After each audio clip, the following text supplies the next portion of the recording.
I made some horrendous mistakes as a personal trainer. And there's two that really, really stand out. And they made me unrelatable to clients. It was something that my business was doing well. I had staff working for me. And I just tried to up the ante like far too much. And like I said, I became unrelatable. And some people liked the changes, only a small amount. But for most people, it alienated them from my programs. And obviously, when I went on to build my gyms and the online coaching stuff as well, I made mistakes there as well. But the two mistakes I want to share with you as a personal trainer, these ones massively damaged. They changed who I was for a little bit as well. They changed what I stood for as well. And I just don't want you to make these same mistakes again. So here's the two biggest mistakes I made as a personal trainer. One of the stupidest mistakes that I made, and it was completely unrealistic, made me completely unrelatable to clients, was that clients would start to work with me. They'd work either a 3, a 6 or a 12-month program. Okay. And then off the back of that, we then plan their whole structure. But one of the demands was for 30 days, no nights out, no alcohol, no processed foods, no sugar. And all they had to do was eat from a list and eat the foods I told them to eat. Now, some people joined and they liked it. They liked the fact that, look, you know what, if you're going to go and work with Matt and his trainers, this is exactly what you need to do. But I'm telling you now, that when I look back on it, the one thing that built my business so successfully was me understanding what personal training was. And personal training, and whether it's group training or personal training now is irrelevant, but personal training or coaching clients is about their lifestyle, their work commitments, their family, and their time, and their beliefs as well. And I scrapped all of that to make these unrealistic demands for people to work for me. And I forgot what personal training was. I forgot what it was to be a personal trainer and how as a trainer you have to coach through these obstacles that you're going to be presented. I was making clients cancel their lifestyle, cancel their work, everything related, just to come and work with me for 30 days. It was moronic. It was stupid. It was the worst thing you could have done. And who would live, I know some people can, but who generally, if the general public could live this 30-day lifestyle and make it sustainable? It wasn't sustainable for people. So not only was I forcing them into a lifestyle that I personally didn't live, that's the funny thing about it, was I wasn't doing what I was demanding of them to do. So it's not like it was like, you know what, these are my goals and this is what I do myself. No. This was you working for me, following this lifestyle. So not only was it not sustainable for most people, it was irresponsible as well, because I completely forgot what personal training was about. I forgot it was about coaching the individual and coaching them around everything, and it damaged my business. And I look back on it now, and it's one of the biggest mistakes I've made. I was unrelatable and unapproachable, and the moment I switched and went back to what made it and made my business a success, that's when I grew. Those people that know me, they know that I'm not a huge social media fan. I understand its benefits for business. I understand the information you can drag from it, but I'm not somebody who will scroll through. I just understand it from a business point of view and a necessity point of view for education. And but that wasn't always the case. There was a time when Facebook really took off and a lot of businesses were going on there. It opened me up to a lot of other trainers and to see what everybody else was doing. It was fantastic.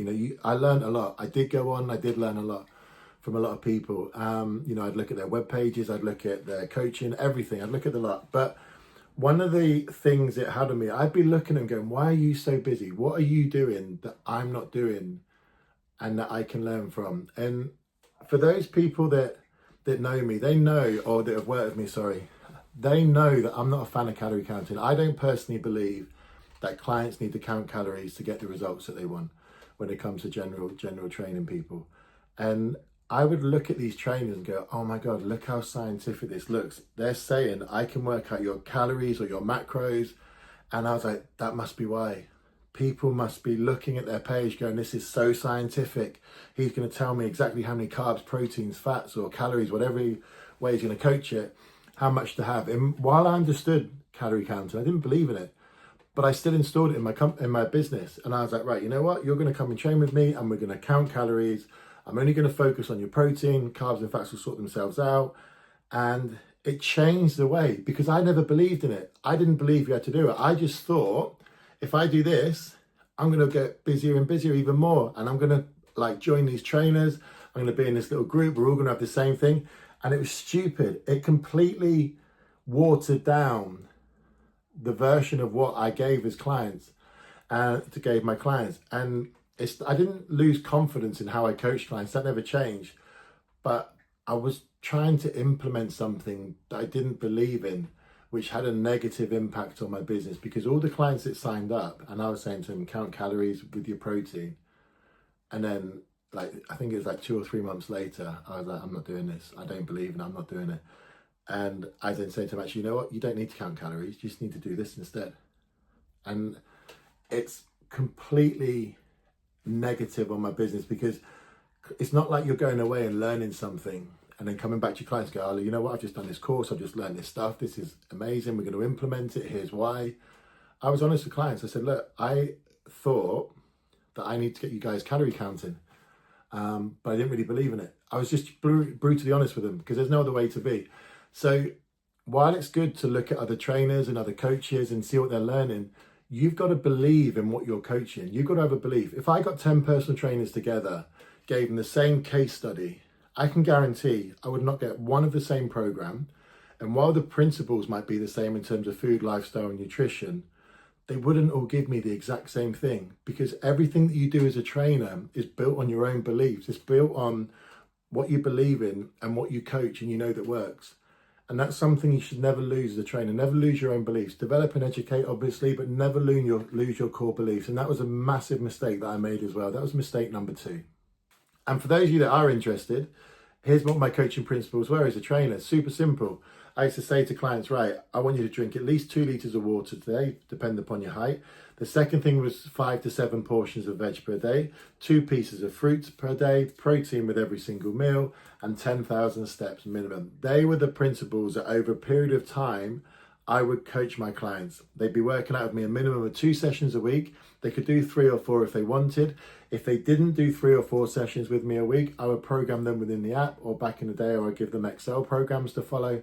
And they were so simple. And that principle that I've taught you there, that's what I built my personal trainer business on. Being able to coach the most basic of principles into people's lifestyle and create the habits that made them a success. And that's one of the reasons I grew my business so quickly. I kept it simple. I didn't complicate anything. I kept it simple. I kept it realistic. And I built it around their lifestyle, their work, their family, their time, and their beliefs. And we all know how smart YouTube is. One of these is going to be a video. One of these is going to be a subscribe. Not sure which way around they do, but please support the channel. I'm a new channel. I'm trying to grow this channel. I want to show you everything that I did to build my business, every mistake I made, everything I did right, and how I went from a struggling personal trainer in a commercial gym to owning 3 gyms, multiple products, online coaching programs and courses. So please subscribe, like the video, help me out, and I'll keep pumping out content for you.